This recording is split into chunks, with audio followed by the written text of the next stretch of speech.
আমাদের সম্পাদক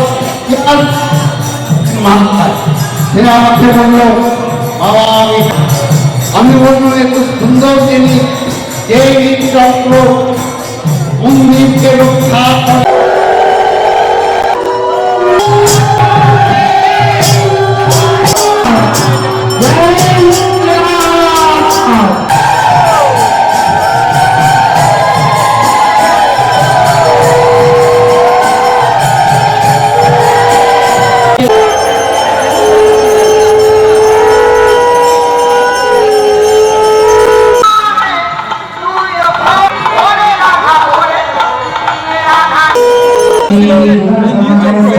মাহেশের ইতিহাস প্রসিদ্ধ এবং বিভিন্ন আমরা বিশ্বশান্তি যজ্ঞ করি।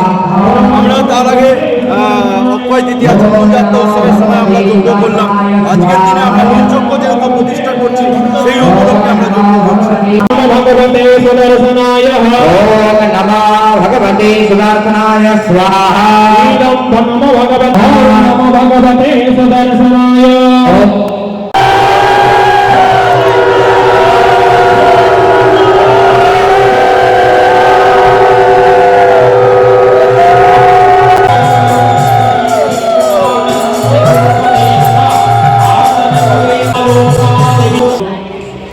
প্রক্রিয়া চলছে, আর কিছুদিনের মধ্যেই নীলচক্র প্রতিষ্ঠা শুরু হয়ে যাবে, পূজা পাঠ শুরু হবে।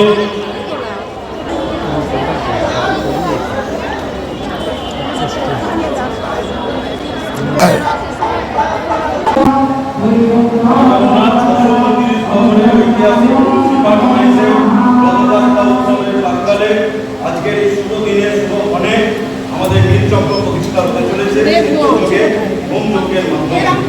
সকাল থেকে পূজা পাঠ, বিভিন্ন বাস্তু পূজা থেকে আরম্ভ করে সূর্য পূজা, নৃসিংহ পূজা, সমস্ত পূজা পাঠ চলেছে। তারপরে আমাদের হোম যজ্ঞ হচ্ছে।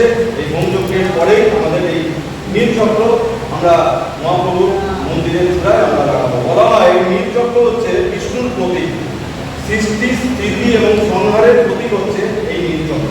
এই নীলচক্র মন্দিরের নেতিবাচক শক্তি থেকে রক্ষা করে এবং বলা হয় যে উগ্রতা